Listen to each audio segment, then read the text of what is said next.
So my friend Alex O'Connor, you might know him as Cosmic Skeptic, recently published a video arguing that animal suffering is the biggest problem that Christianity faces. As a Christian, I largely agree with Alex's overall thesis. I think that Christians should be taking the problem of animal suffering very seriously. However, while I largely agree with Alex's overall thesis, I largely disagree with what Alex said in defense of his thesis. So in this video, I'll respond to Alex and explain why I don't think that animal suffering is the nail in Christianity's metaphorical coffin.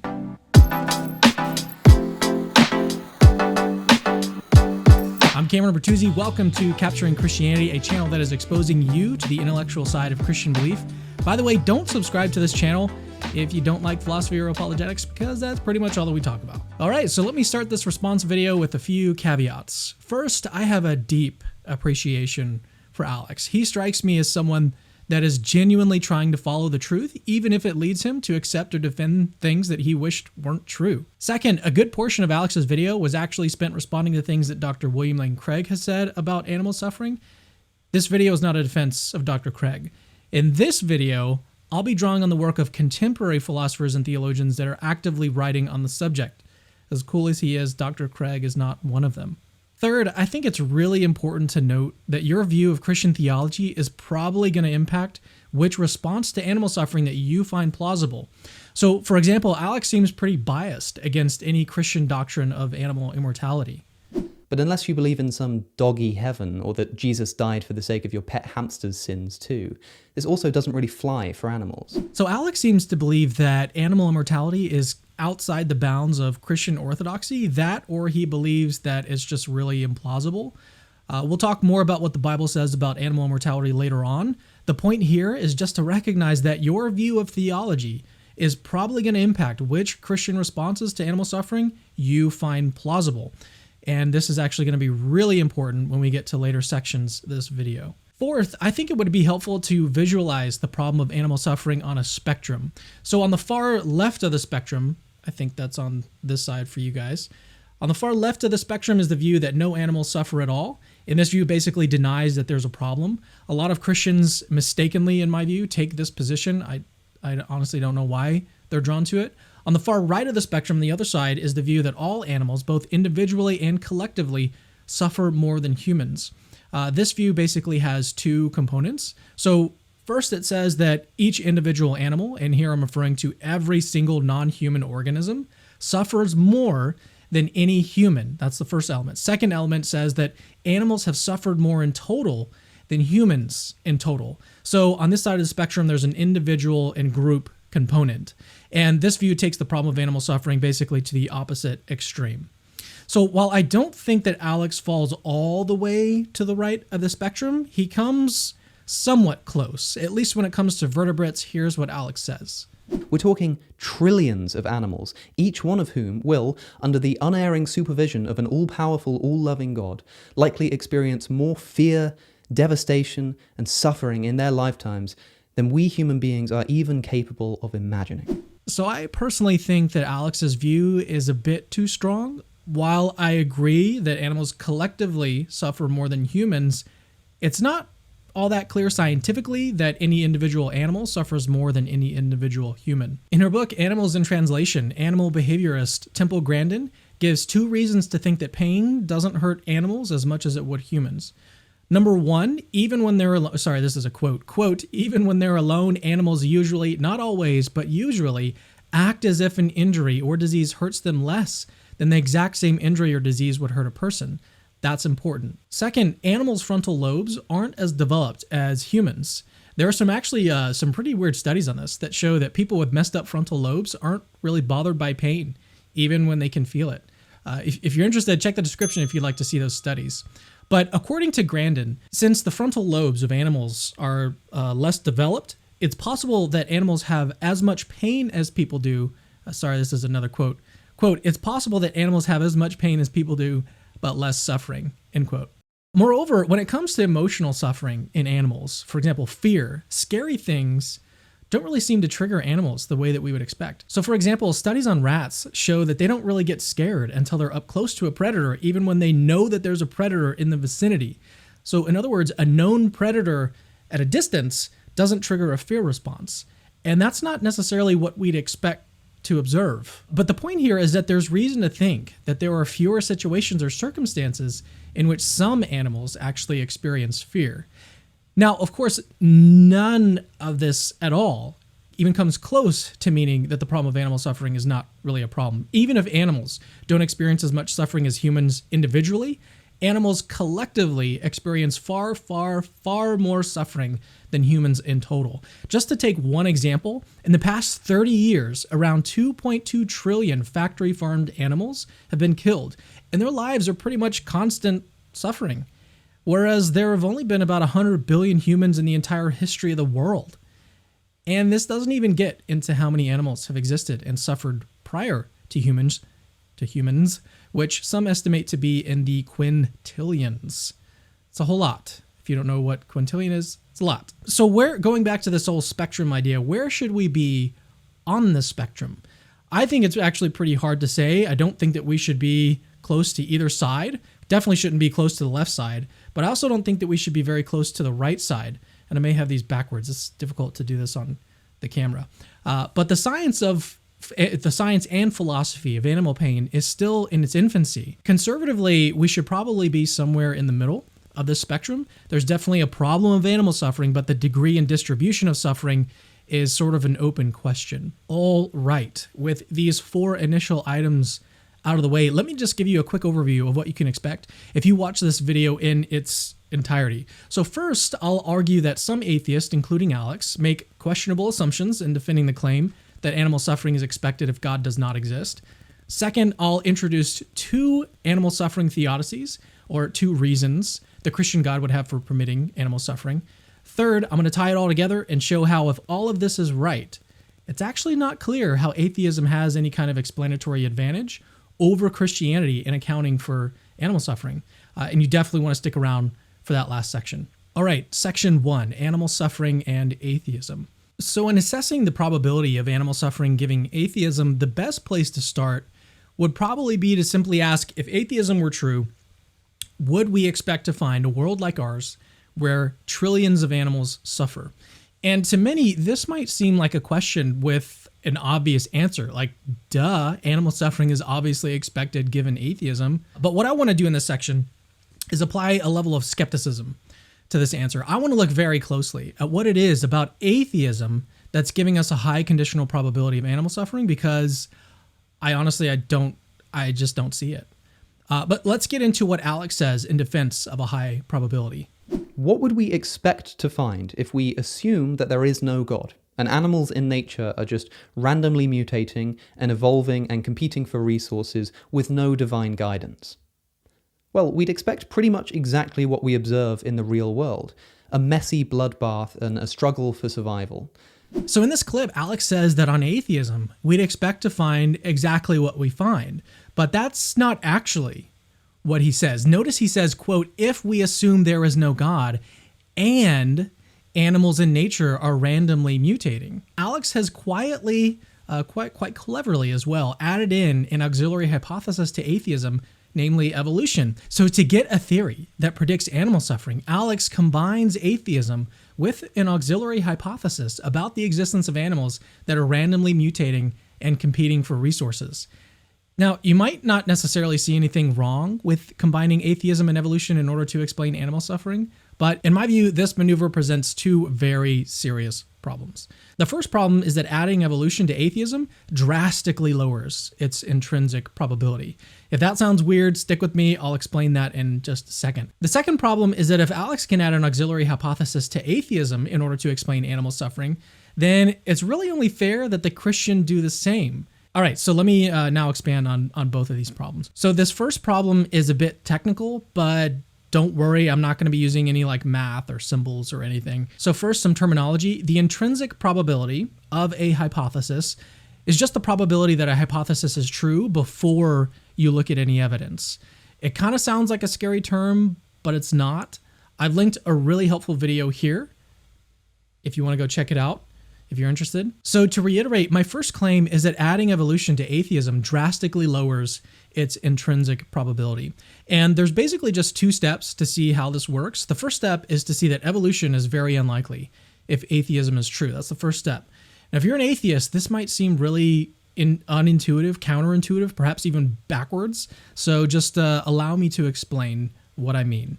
Evolution requires a few things to get up and running. So amongst other things, it requires the existence of an oxygen-rich planet, a universe that permits life, and on and on. So if all we knew, if this was the only thing that we knew, is that no gods exist, if that's literally the only thing we knew, would the existence of a life-permitting universe filled with animals that can suffer be the next thing we'd expect to learn? Not at all. Again, all atheism says is that there are no gods. That's it. Moreover, if our universe is fine-tuned for life, which it is, check out this video, most universes are life-prohibiting. And since atheism doesn't by itself give us a reason to expect a universe that permits life, again, all atheism says is that no gods exist. It's much, much, much more probable that on atheism there would be no life and hence no evolution. Thus, evolution is actually extremely unlikely if all we know is that there is no God. So that's the first step to this first point that I want to make. The second step is really just a bit of math. So if evolution is very unlikely given atheism, as I've just argued, then atheism plus evolution suffers from something Dr. Robin Collins calls, quote, probabilistic tension. According to Dr. Collins, any hypothesis that suffers from probabilistic tension has a low intrinsic probability.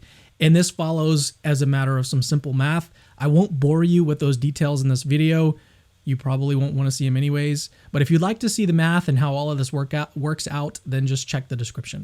All right, so you might be wondering, so what? So what if atheism plus evolution has an extremely low intrinsic probability? All we need is a hypothesis that makes predictions about animal suffering, right? Yeah, so obviously having a really low intrinsic probability isn't necessarily game over for Alex's theory, but it does pose a unique challenge for Alex, I think. And that challenge is basically this. So even if we grant that animal suffering is predicted by atheism plus evolution, it doesn't follow that this prediction is strong enough to overcome its extremely low intrinsic probability.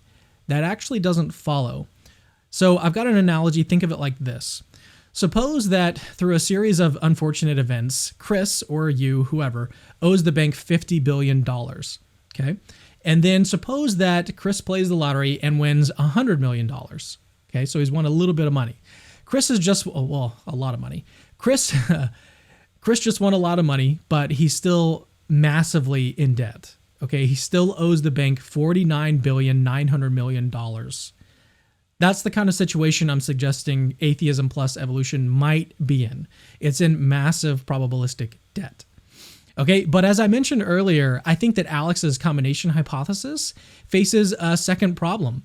So we've seen that Alex has added an auxiliary hypothesis to atheism in order to explain animal suffering. Alex needs atheism plus evolution or some other hypothesis to account for suffering.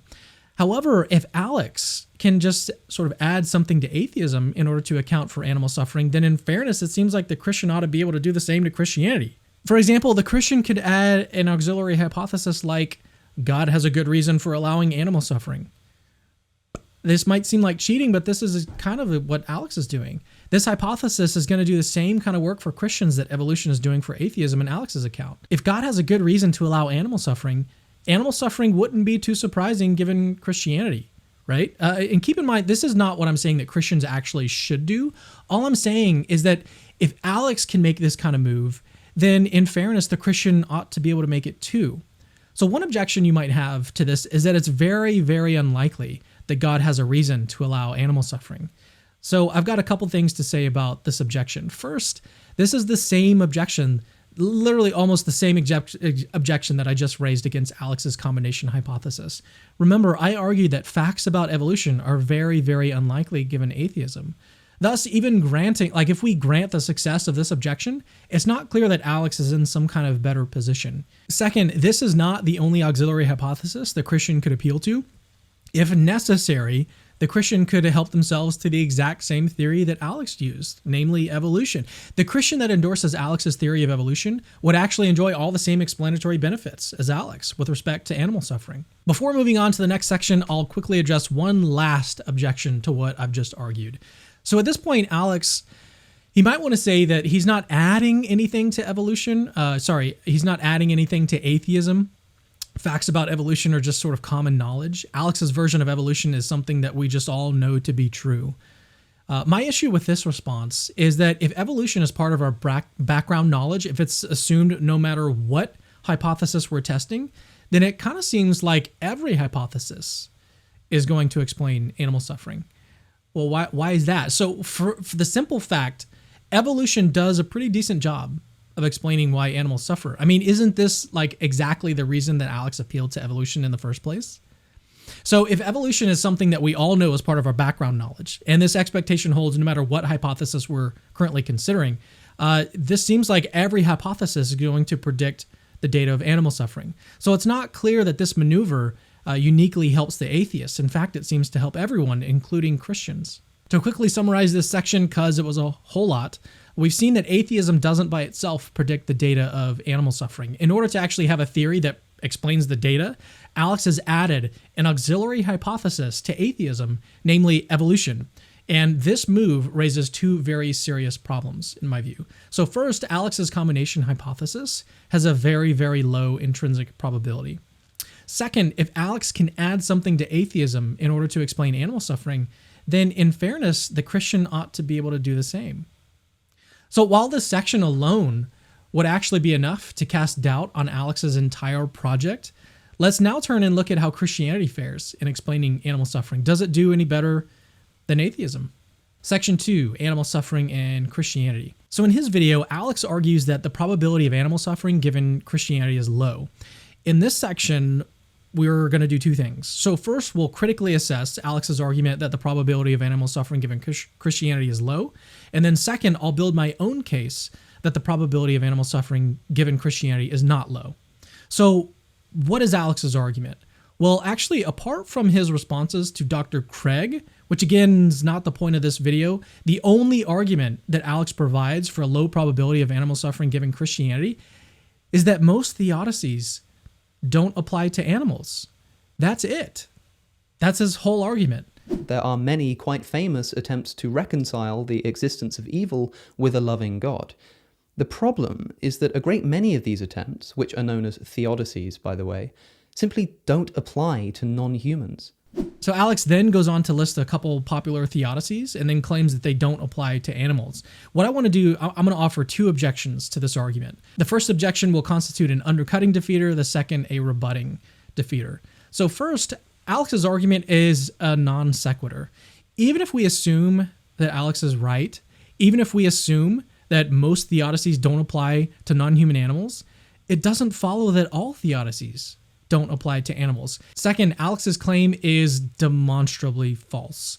To give just one example of what I mean, back in 2014, an entire 7 years before Alex published his video, Christian philosopher Trent Doherty published a book entitled The Problem of Animal Pain, in which he broadens the soul-building theodicy to apply to animals.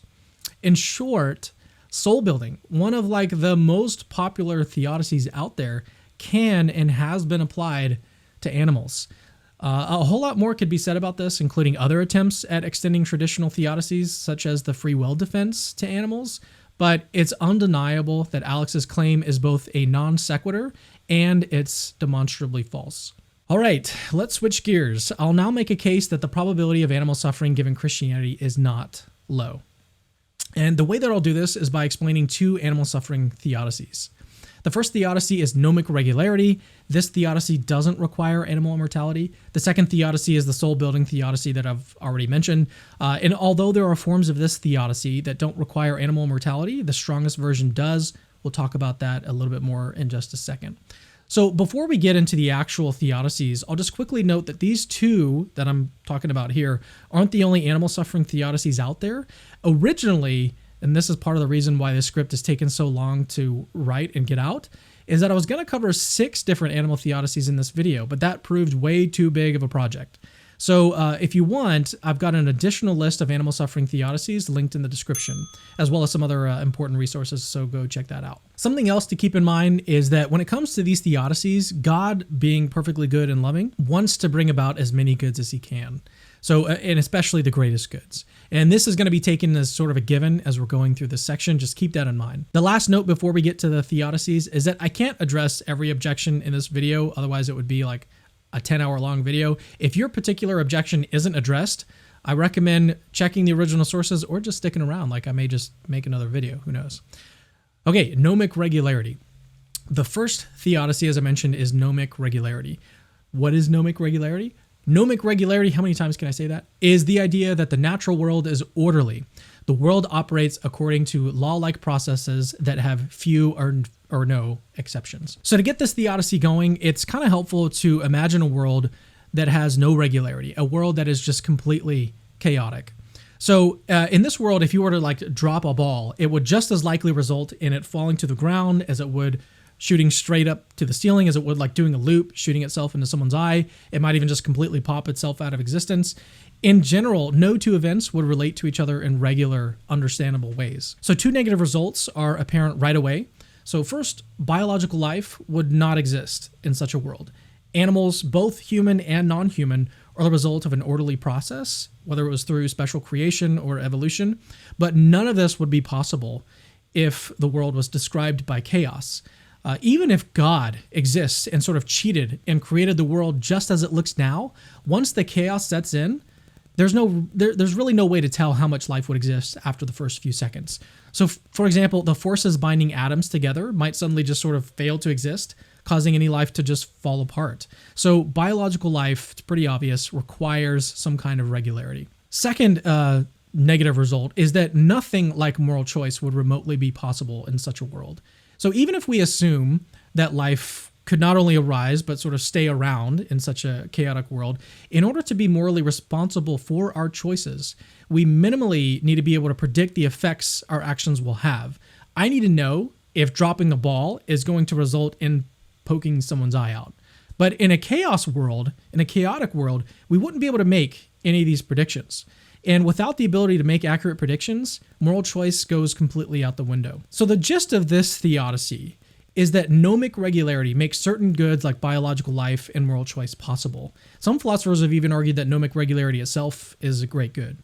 And since God, as we've already stipulated, is inclined to bring about the goods that he can, he has a reason to bring about gnomic regularity. However, with these goods comes the reality of animal suffering. Listen to this really good quote from Daniel Howard Snyder. Quote, "In general, the sources of natural evil which afflict non-human animals and us, disease, sickness, disasters, birth defects, and the like, are all the outworking of the natural system of which we are a part." End quote. So animals that freeze in water, for example, do so because of the laws of thermodynamics. Perhaps like the biggest objection to this theodicy is the idea that God could still secure biological life and moral choice by creating a world that I'll call Miracle World. Miracle World has nearly as much regularity as the actual world. The biggest difference is that God miraculously intervenes to prevent cases of horrific suffering. So Miracle World has both biological life and moral choice. Hence, God could secure both of these goods without the level of gnomic regularity present in our world. I'm going to give two responses to this objection, which I think is actually a really good objection. So first, the defender of gnomic regularity might just sort of concede the point and hold that gnomic regularity needs to be combined with other theodicies in order to have its full effect. So long as like this is not the only theodicy that they espouse, this might not be a huge problem for them. Second, the defender of gnomic regularity might argue that taking away suffering takes away opportunities for the exercising of virtues like forgiveness, courage, and so on. And it's often in the face of suffering, and especially horrific suffering, that the greatest virtues are produced. And this second response actually leads us into the second theodicy, soul building. So let's go ahead and turn to it now. All right, so if you're watching this video, I'm going to assume that you already have a little background knowledge on how soul building applies to humans. Nevertheless, if you need a refresher, I'll provide a quick summary for you. So there's basically two elements to this theodicy. The first is action-based, and the second is character-based. So the first element is that suffering is necessary for creatures to exercise the greatest goods, and the greatest goods being the exercising of virtues. So goods like sacrifice, courage, and forgiveness, these can't be attained without serious suffering. That's the first element. The second element is that suffering is necessary to shape our character toward the good. Developing a good character is obviously a very good thing, but that can only be achieved if we're exposed to suffering. So if God wants to see these goods manifested in reality, which again he does, then he's got to allow suffering. Those are the two elements of the soul building theodicy. One objection you might have immediately to soul building is that heaven is supposed to be the greatest good, right? And so God should have just sort of created everyone in heaven. I've actually done an entire video on this objection. So if you're interested, go check it out. It's linked in the description. So traditionally, the soul building theodicy has been used to explain why humans suffer. But recently, however, Dr. Trent Doherty, as I mentioned earlier, has extended this theodicy to cover the suffering that animals endure on Earth. And also, he wasn't the first one to do this, by the way. But before we get to Doherty's view, I should mention that soul building doesn't necessarily require an animal afterlife. In his book, Providence and the Problem of Evil, the OG Richard Swinburne argues that animals can exercise virtues on Earth. The lion that is attacked and injured, for example, can courageously fight to live on. And animals might not know that they're exercising virtues, but many humans also don't know that they're exercising virtues when in fact they are. So being aware of like one's own virtuous behavior is not really necessary for soul building. Just keep that in mind. And that said, I think that the strongest version of the soul building theodicy will involve animal immortality, or doggy heaven, to use Alex's terminology. And I realize that a good chunk of my audience will probably scoff at the idea of animal immortality. So I think it'd be wise to sort of pause the soul building theodicy for a second and offer some biblical and philosophical considerations in support of animal immortality. So it might surprise you to learn that many of the early church fathers seemed open to animal immortality.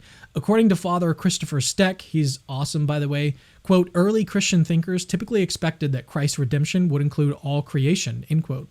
So while these saints didn't necessarily come out and explicitly endorse animal immortality, their writings seem to implicate as much. According to Steck, Irenaeus, Ephraim the Assyrian, Athanasius of Alexandria, John Chrysostom, Maximus the Confessor, and even Augustine all had writings that implicated belief in animal immortality. Also cool and important, this belief was not actually limited to the early church. A number of prominent Protestant thinkers continue this line of thought and endorsed animal immortality as well, probably most famously John Wesley.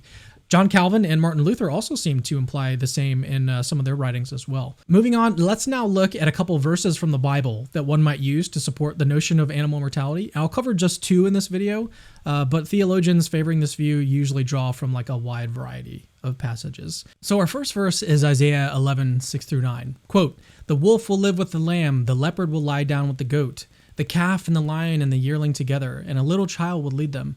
The cow will feed with the bear, their young will lie down together, and the lion will eat straw like the ox. The infant will play near the cobra's den, and the young child will put its hand into the viper's nest. They will neither harm nor destroy on all my holy mountain, for the earth will be filled with the knowledge of the Lord as the waters cover the sea." In case you don't know, Isaiah is one of the major prophets in the Bible, and the verses that we just read are part of a prophecy of the eschaton. The eschaton is just like a fancy theological word for what happens at the end of the world. So while this passage obviously includes some poetic elements, many biblical commentators interpret this chapter to support animal immortality in the afterlife. And if you just like read through it, it's pretty obvious to see why. All right, our next verse is Romans 8:19-21. Quote, "For the creation waits with eager longing for the revealing of the sons of God. For the creation was subjected to futility, not willingly, but because of him who subjected it, in hope that the creation itself will be set free from its bondage to corruption and obtain the freedom of the glory of the children of God." End quote. In this passage, Paul is saying that one day God will make his creation what he originally intended it to be, a place where the wolf will lie with the lamb. But when will that be? At the eschaton. You see, in this passage, Paul is linking the fate of creation to the fate of man. What is the fate of man? For those in Christ, that fate is immortality. And if that's man's fate, and Paul is sort of linking the two, linking the fate of man with the fate of creation, then it seems pretty plausible to infer that the fate of non-human animals, which are part of creation, is immortality. So that's a bit on the Bible. Are there any philosophical considerations in support of animal immortality? Yes, there's actually a bunch. There's a whole lot. In his paper, Eschatology for Creeping Things and Other Animals, Dr. Dustin Crummett presents 6 animal immortality arguments and claims that at least 4 of them are good. So we'll briefly look at one of these arguments. For a link to his full paper with all the arguments, check the description. The argument we're going to cover in this video is called the beneficence argument, and it goes like this. Premise 1, if an agent can benefit an individual with moral standing, and there is no sufficiently good reason for the agent not to provide the benefit, the agent has a duty to so benefit the individual. Premise 2, non-human animals with interests are individuals with moral standing. Premise 3, God is an agent who can benefit non-human animals with interests by giving them eternal, infinitely good afterlives. 4, there is no sufficiently good reason for God not to do so.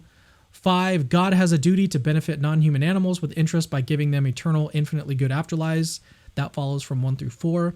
6, God acts in accordance with God's duties. 7, animal universalism, i.e. the view that all non-human animals with interest will receive an eternal, infinitely good afterlife, is true. And this follows from premises 5 and 6. All right, so let's now go through these premises one by one and just give a quick defense of them. So the first premise seems pretty straightforward. If I could heal a terminally ill stranger in Europe by pressing a red button, and I have no good reason not to press the button, it seems pretty obvious, seems like at least that I'm obligated to press it. Premise 2 basically just says that some animals are owed some kind of moral consideration. And I don't think that this is a premise that Alex, a proponent of ethical veganism, can reasonably deny. As an ethical vegan, Alex believes that animals are owed moral considerations, i.e. we shouldn't factory farm them. Premise 3 is also pretty obvious. Animal immortality seems to be within the metaphysical boundaries of God's omnipotence. One objection that you might have to this premise is that God is not a moral agent. He doesn't have any moral obligations. So I don't think that Alex would necessarily raise this objection, but many theists might. So I'll just quickly note that the argument could be recast in terms of perfect love instead of moral obligations. It's not that big of a deal. So as for premise 4, as a proponent of the problem of evil, 4 is actually a premise that Alex should be inclined to accept if you just look at it. 5 follows from 1 through 4. Premise 6 is also pretty obvious. Even if God has zero moral obligations, it's still true that for any duties he has, he complies with them. All right, now that we've seen both biblical and philosophical reasons in support of animal immortality, let's return to soul building. In particular, let's take a close look at how Dr. Trent Doherty extends the soul building theodicy to animals, because it's actually pretty cool. The general idea is that humans aren't the only ones to receive resurrection bodies at the eschaton. Animals will too. Under Christian theology, our resurrected bodies have new characteristics and abilities. Jesus, for example, was likely able to walk through walls. And it seems like from the passages we read earlier, Scripture seems to indicate that creation itself will be radically transformed. So, if animals are resurrected, then it stands to reason that they too will be transformed at the eschaton. Doherty proposes that one of the ways that animals will be transformed is that they'll receive rational resurrection bodies. A side note here is that Doherty's view does not commit you to the view that animal rationality will look identical to human rationality.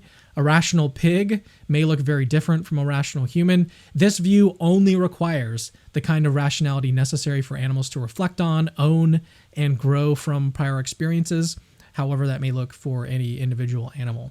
But one way to think about this is basically that these animals, their evolutionary story, will basically just take a huge leap forward. Now, I actually think that this view is pretty interesting. Not only does this extension of soul building seem to solve the problem of animal suffering, it's also caused me to think really deeply about the way that I treat animals. So if you're wondering, yes, I know how this sounds. When you first hear it, it can sound very strange or maybe even silly. But that's also true of lots of theories in science when they were first introduced. The Big Bang, the term Big Bang was actually pejorative at first, if you didn't know that. The original proposal was seen by many scientists as silly. If anything, what I would encourage you to do is don't dismiss this idea as somehow like alien to Christianity. Under Christianity, Jesus underwent very serious physical changes when he was resurrected. And as I already mentioned, Christ's resurrection body could very likely walk through walls. In the New Testament, Christians are promised that their bodies will be glorified in a similar manner. And if you recall the passages from Isaiah and Romans, these passages seem to indicate that it's not just humans that will be transformed, but animals as well. The passage in Isaiah, for example, paints a picture of predator and prey just kind of like hanging out. So what exact kind of transformation will animals undergo at the eschaton? It's pretty hard to say. Like, we don't know exactly what's going to happen, but it's not super implausible that they, like humans, would receive Christ-like abilities. All right, here's another way of sort of thinking about this. Animals developing rational faculties would kind of be similar to an infant simply like growing older. Right? Infants aren't necessarily born with all of their rational abilities. These abilities develop over time. And don't atheists believe that humans develop their rationality over time? So like, why couldn't God do something like that for animals, just like quicker, like faster? Bro, God is omnipotent. Developing animal rationality would be super easy, barely an inconvenience for God. And yes, I know that some people think that animals are necessarily non-rational. For a response to that, just check the description. Okay, so if each individual animal will receive rational faculties in the afterlife, it's not difficult to see how their evil can be defeated. Not only will each of them receive limitless compensation in the afterlife, they'll each have a chance to exercise many of the greatest virtues, like forgiveness. They'll be able to grow and develop their character. And this is why I said that the strongest versions of soul building require animal mortality. And plus, I just think this extension of soul building is really, really cool. I really like thinking about it a lot. Before moving on to the last section of this video, I feel like I should also reiterate that these aren't the only two animal suffering theodicies that exist. I originally was going to explain a total of 6, but again, that just proved way too much. So if Alex presents some big brain responses to these theodicies that can't possibly be responded to, all we'll basically need to do is go back to the original plan and explain some more theodicies. And honestly, like the best theodicy is going to be some combination of theodicies anyways. Section 3, my current verdict. So in this last section, we'll do a quick recap of what I've said so far because there's a lot of things that have been said, and then we'll see where this ultimately leaves us. In section 1, we looked at the probability of animal suffering given atheism. In his video, Alex didn't claim that animal suffering was expected on atheism. Rather, he claimed that animal suffering was expected on atheism plus evolution. I pointed out that this maneuver hurts his thesis in 2 ways. First, his conjunctive hypothesis, atheism plus evolution, has a very low intrinsic probability. Second, if Alex can add an auxiliary hypothesis to atheism in order to explain animal suffering, then the Christian ought to be able to do the same thing. The Christian could even add Alex's same exact theory of evolution in order to explain animal suffering. Any explanatory advantage that Alex gained will therefore be shared by the Christian. In section 2, we looked at the probability of animal suffering given Christianity.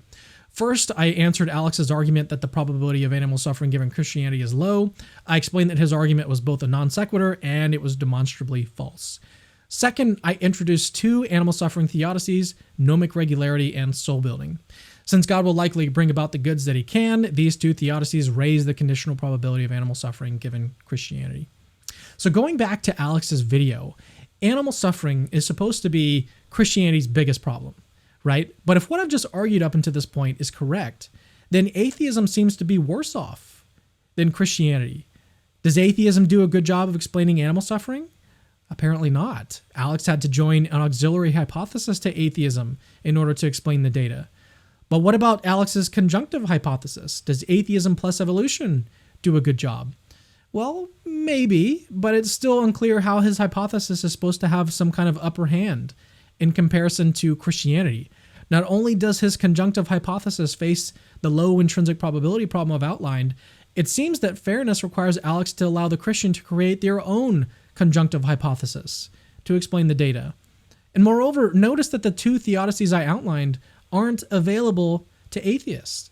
Theists actually have more explanatory resources than atheists, even if we give Alex everything that he wants. So again, it's really unclear how atheism is supposed to have some kind of upper hand here. And in fact, it appears as if Christianity is in a better position than atheism. So, is animal suffering Christianity's biggest problem?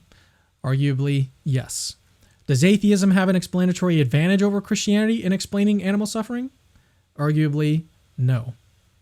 Oh, and by the way, Christianity is true.